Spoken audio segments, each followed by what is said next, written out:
Welcome back, everyone, to episode 2 of The Good, the Bad, and the Ugly.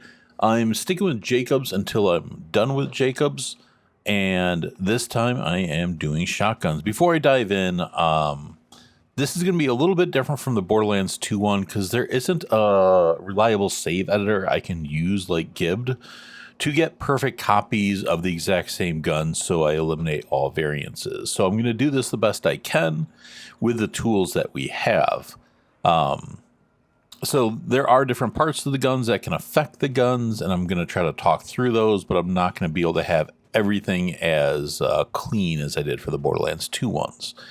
Therefore, I'm not really bringing the purples into this to compare them to purples. I am going to kind of compare them to themselves on a baseline of effectiveness. And it's a little tougher to do that, but I think we can do that and be productive and still suggest changes to gearbox like I did in the sniper one.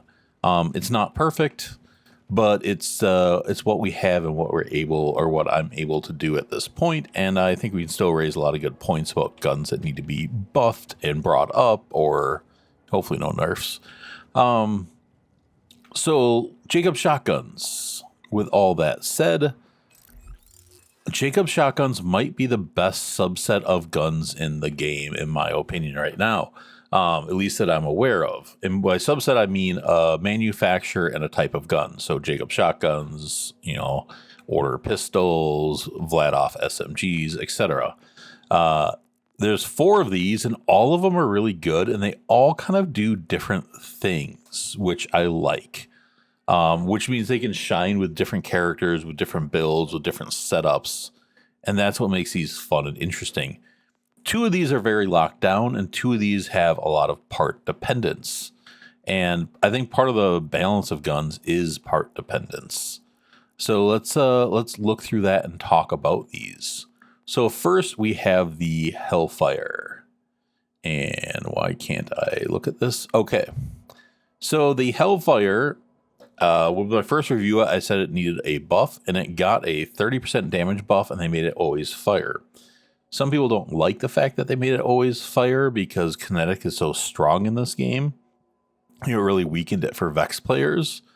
But it should be true to the gun, and I think making it fire was the right case, and it should have been fire from the beginning.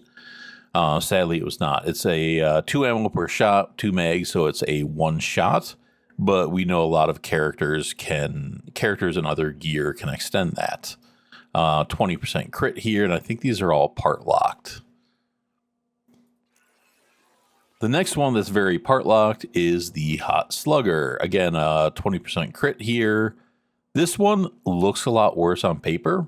It's a single shell, 1 ammo per shot, so it's a 1-shot mag. And the damage here at 9,000 seems a lot less than the other ones, and the DPS is about half. All the other ones are on the 10,000 range.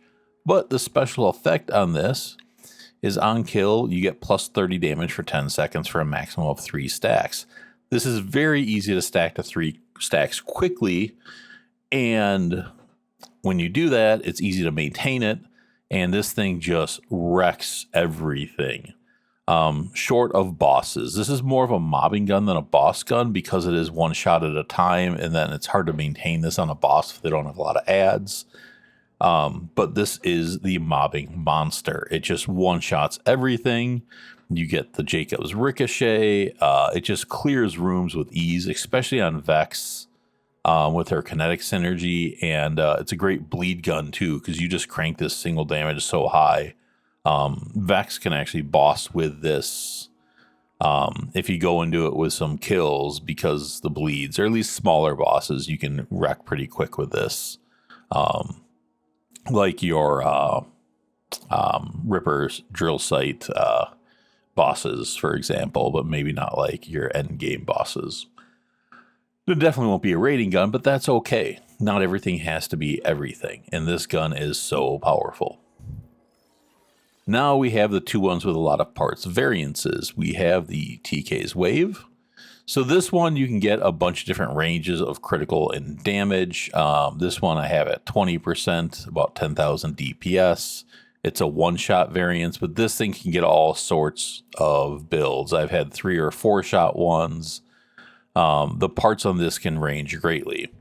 Its special effect is, it says heirloom because it's been passed down. It's the TK wave. It shoots in a wave pattern, and the bullets are all horizontally spread. This has a ton of damage, but it can be hard to land them all.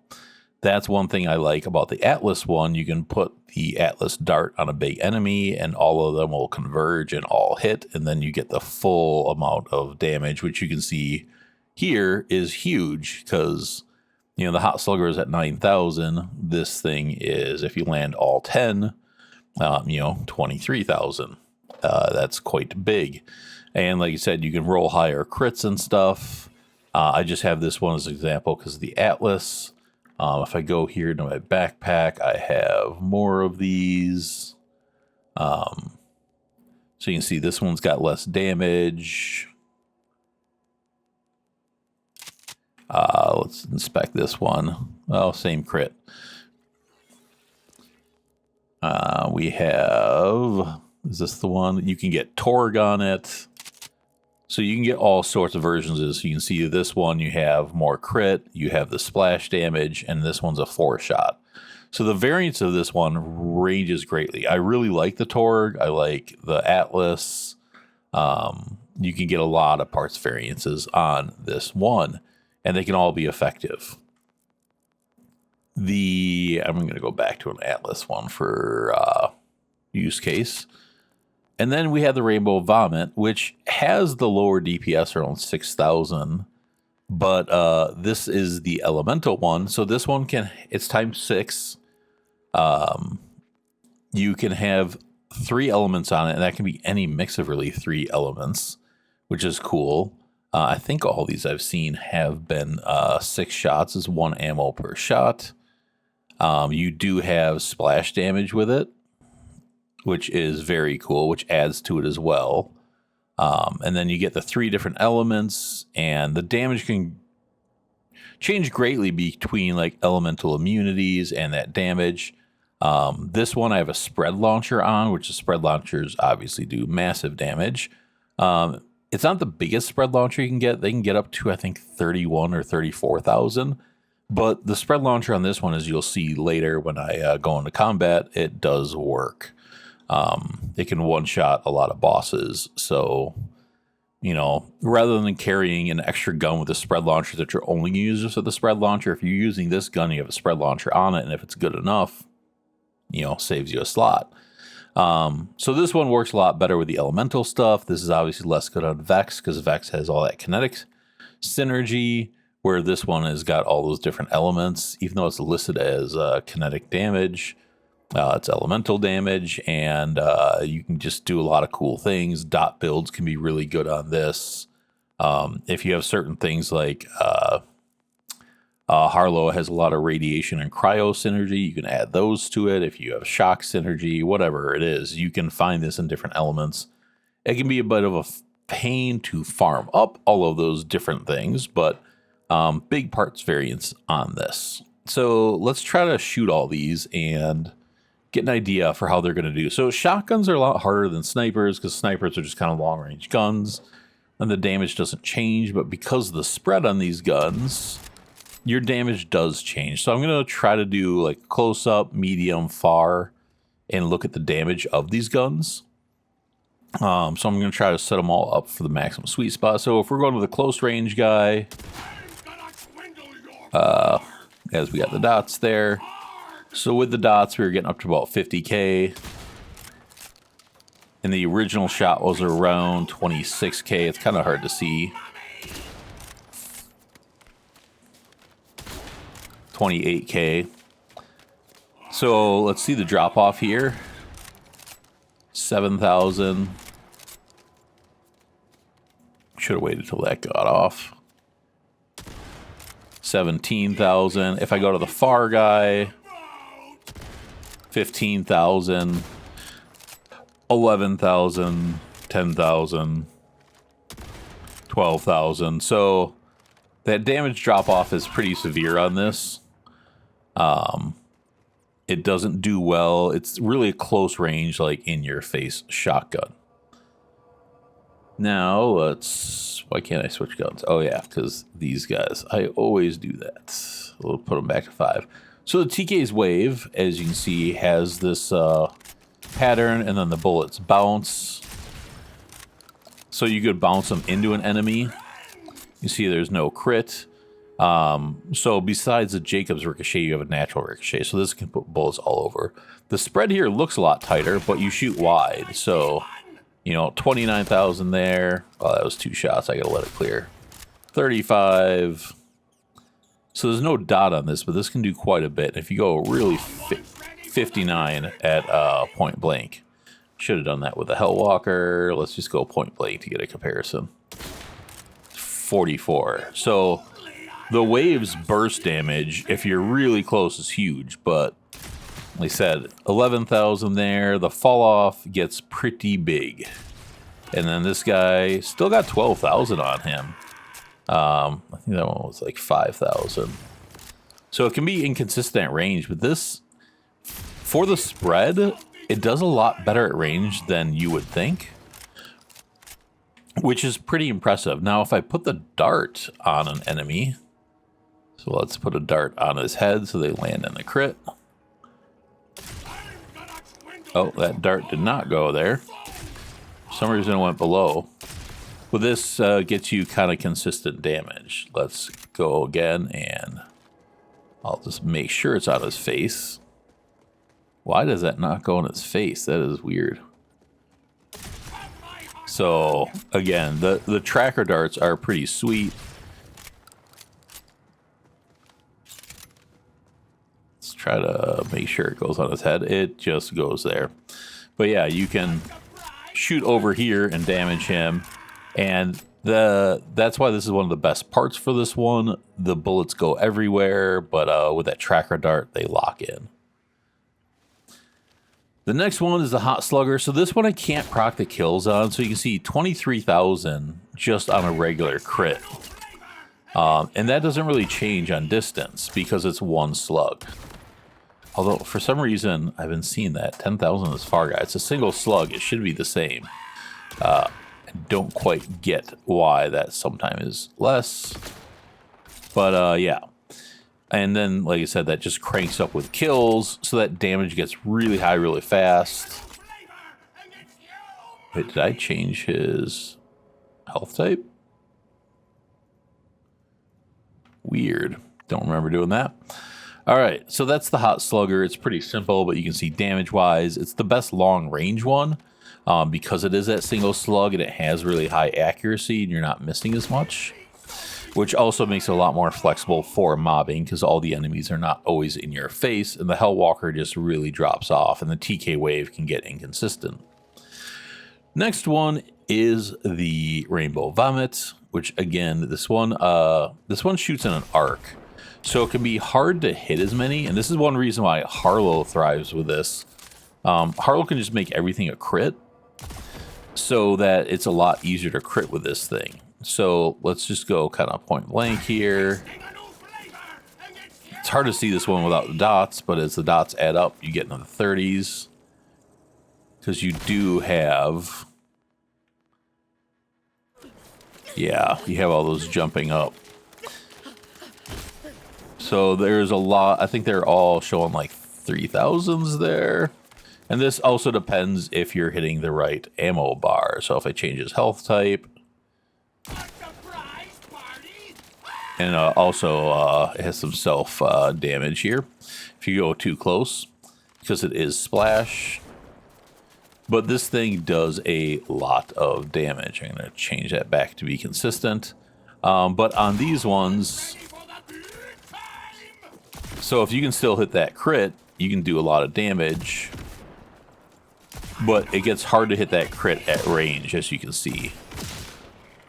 So there we did hit it, and you see the enemies taking the damage. Now they're entangled. I thought I got rid of all my skills, but you can still entangle enemies. That's her natural thing. So this one, it's really hard to compare the damage to the other ones because of the way it shows up and looks. But with the dots and everything, you are doing pretty comparable damage, slightly less, depending on that. So again, if I change my health type, because I have shock on here, you can see that goes up quite a bit. And that's part of the nice thing about this with all the elements. You can kind of set it up where you're hitting everything. So some are always excelling and some are going down. And it's just kind of good on all enemies.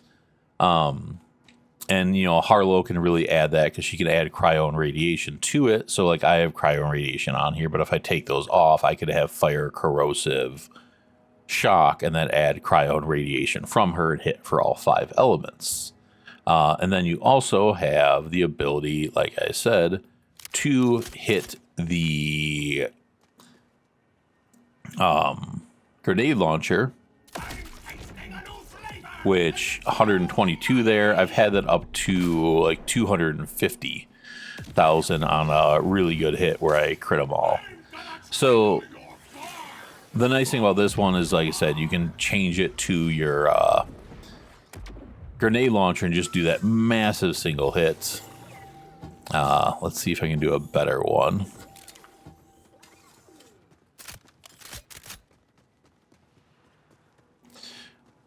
Because that one somehow missed a lot. Oh, 76. That was a terrible one. Maybe I was too far. Come on, switch back. Wait for that timer. Let's go, timer. So yeah, damage-wise, it's just kind of hard to compare these.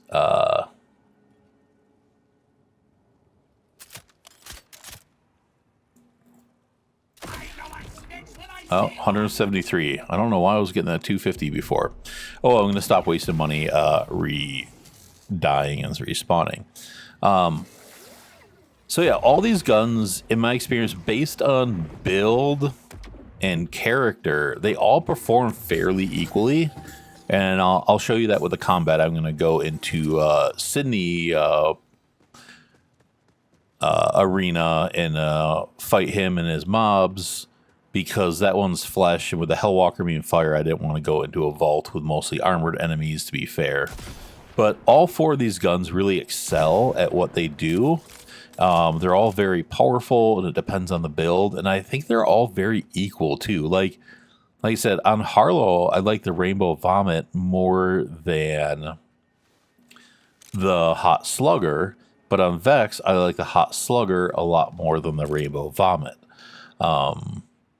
So a lot of these guns work pretty equally. I will say the Hellwalker is probably still my least favorite, just because the damage drop-off is so fast and it's so part limited. The Hot Slugger is the one that it just works, and it works so good. I really don't miss the fact that you can't get more parts variances on it.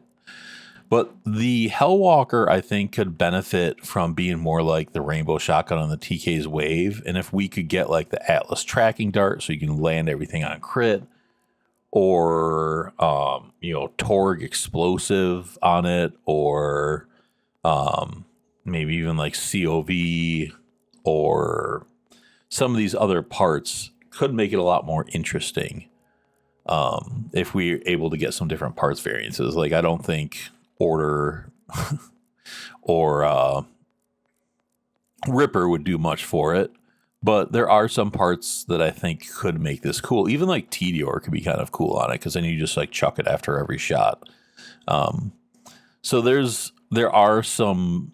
I think this could benefit by allowing more licensed parts, or this I really don't think needs the licensed parts to excel. I think this is sitting pretty. If I had to pick one that's the best right now, I think it is the Hot Slugger. But, well, I think this is like an S tier gun. I think all 3 of these are A tier. This might be like B plus, A minus. But I think these are all at a really good power level. And like you said, because the parts variance is on these, because like the Atlas here, or the ability to add Torg and some other cool things to it, and the spread launcher here, I think they excel at bosses where the Hot Slugger doesn't. So they kind of have different spots and roles. And I think the balance of these 4 guns is as good as I've seen for any subset of guns in Borderlands 4 so far. So I think they actually killed it. And Jakobs shotguns have always been some of my favorite guns in the franchise. So I'm really happy to see them execute so well on these 4 Jakobs shotguns. And, you know, I'm sure we might even get some more with some DLCs and stuff, and maybe a Pearl Jakobs shotgun would be very cool. We'll see what all those are, but, you know, we could get like a striker like Jakobs shotgun again. You know, that's a classic. Man, this is kind of like the Boomacorn, but if we get the Boomacorn back, I would even like the 2 scoops to come back from the pre-sequel, but be good. I think that was an interesting Jakobs shotgun. There's a lot of ones they could bring back from other games, or just, you know, bring in new ones. You know, Sledge's shotgun could come back, a bunch of things. But hopefully they're all interesting and different and unique. You know, I think the striker would hold a similar spot to the Slugger, but be different. The Boomacorn would be like the Rainbow Vomit, but a little different. You know, TK's Wave and the Hellwalker are bring back. So this is almost like not the one punch. What's it? Absolutely destroyed.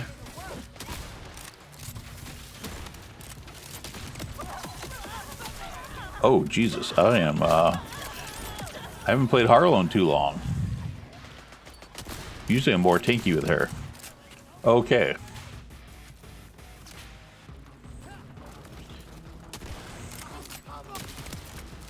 And I do have an amp on my med kit, or reb kit, so I will be using that on Sydney.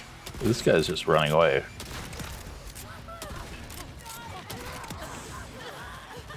Although I'm kind of worried I'm just going to run out of my action skill right as he comes. So I kind of want to let it die here, kill some of these guys and get it back before I engage him, just to be fair. Alright, so let's do this. Where are you, Sydney? Alright, amped up.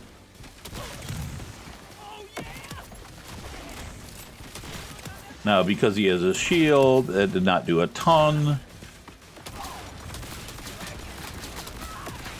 But with Harlow, I can spam this pretty quick because I've got almost unlimited ammo.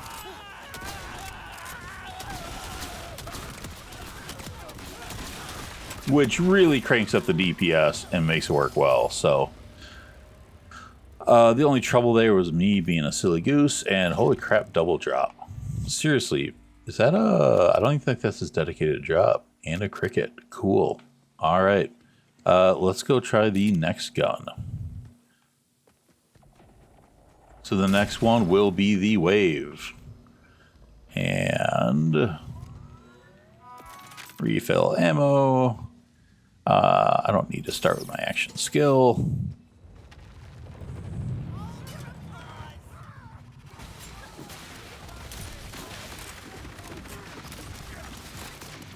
Alright, now I got it. I got some tangled enemies. That badass took a couple of hits, but that's okay. Stop being so spread out.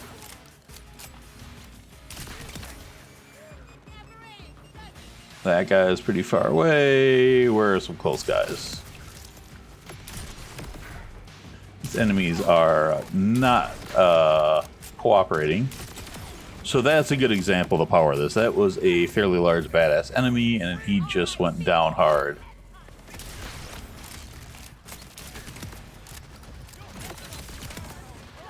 And you can see these are reflecting really well too. They're kind of all over the place. So you're just getting a little bit of that like extra damage everywhere.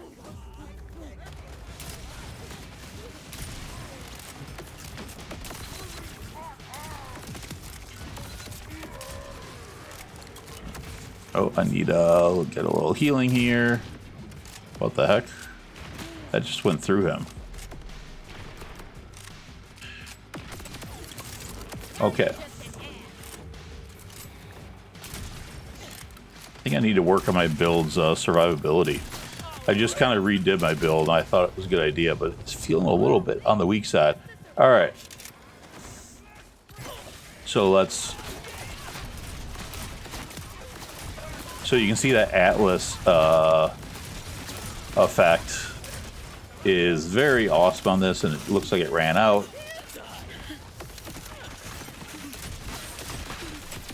And that does good work. I'll go finish off these last two.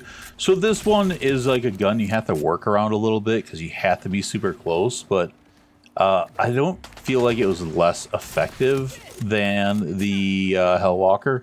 Neither one of them are good at range at all, and that's just something you have to deal with shotguns. But one nice thing about just regular purple Jakobs shotguns is you actually can go mid-range a little bit, so some of these actually limit you more than a regular Jakobs shotgun.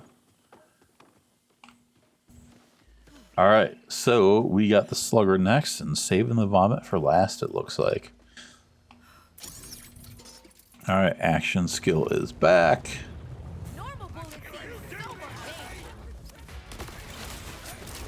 So you see with Vex, that initial shot would have been a one shot.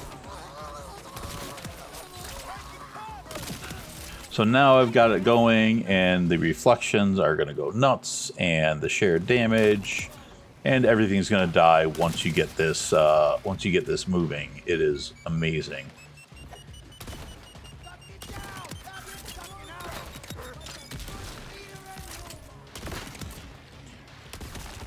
And it's working as a decent cryo gun because I get to add that to my shots with Vex. Yeah, but on Harlow, those are, or sorry, on not Harlow, on Vex, those are one shots because she just, the kinetic damage she gets with this thing just makes it insane.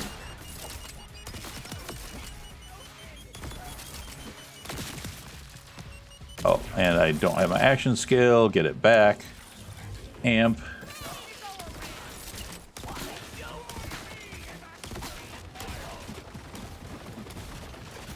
I hate his zigzag flying. So this one actually is, well, it's so good for mobs. It's not always as good on bosses. Vex can be the exception. I mean, even Vex is not her best bossing gun, just because she adds so much bleed and kinetic damage.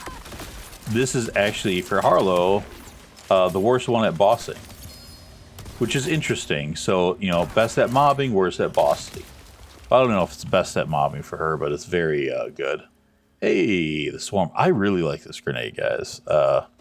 It's kind of a don't think about it grenade, but it's really good. All right. Anything cool dropping?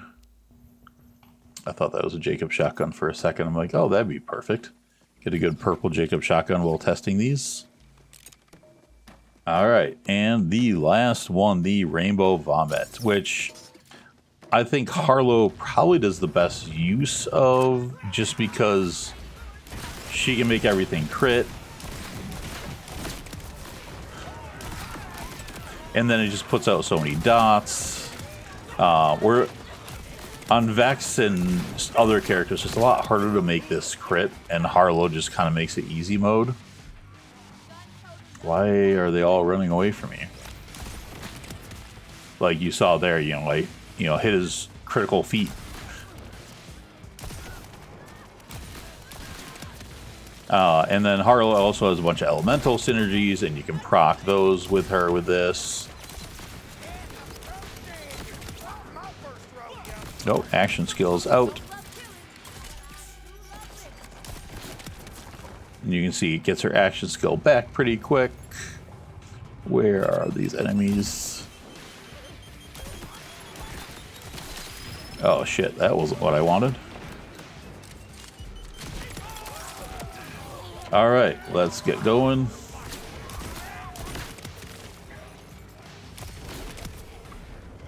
And where's this guy hiding out? Why do they always hide back here and waste my action skill?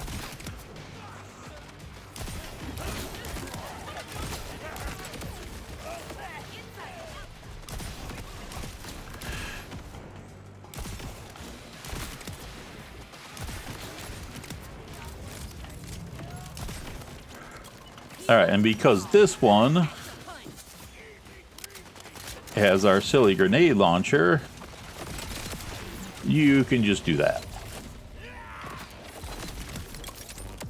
And that kind of makes this insane for bossing, because you don't have to have a separate grenade launcher gun. Now, yes, other launchers can get more powerful, and that is a fair point, but this one is powerful enough for most things where it's not that big of a deal. I think the highest they can go is like 30, is it 31 or 34?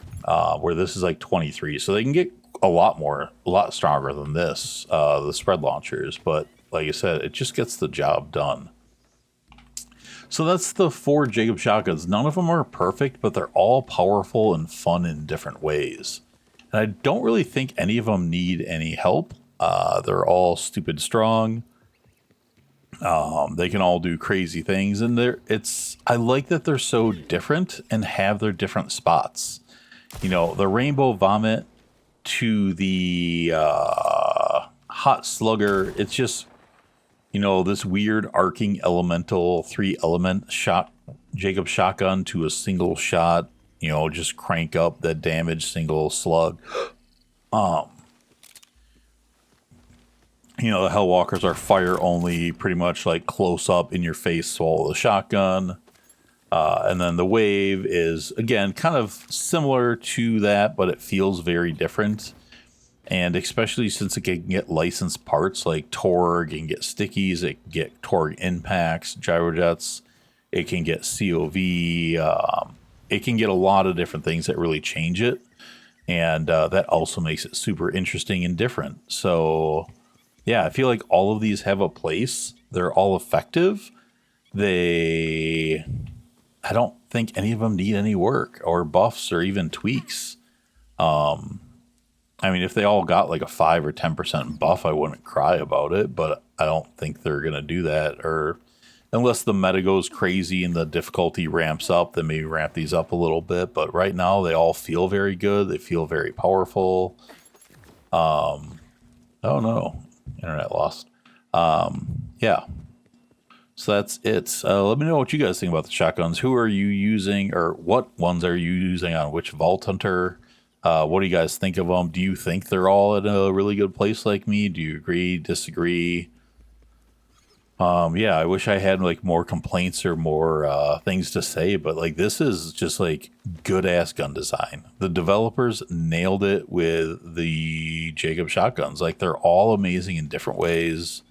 They're all fun. They have different themes. It works with different builds, different characters, different setups. Like I wish all the categories were this good. Sadly, they're not. And I'm going to have a lot more, like the sniper, with a lot harsher feedback, and asking Gearbox for balance changes. But this one is, you know, chef's kiss. They nailed these, and yeah, we could only be so lucky if everything was that good. God, the sound of these are great. Anyways, thanks for watching. I'll talk to you guys later. Bye.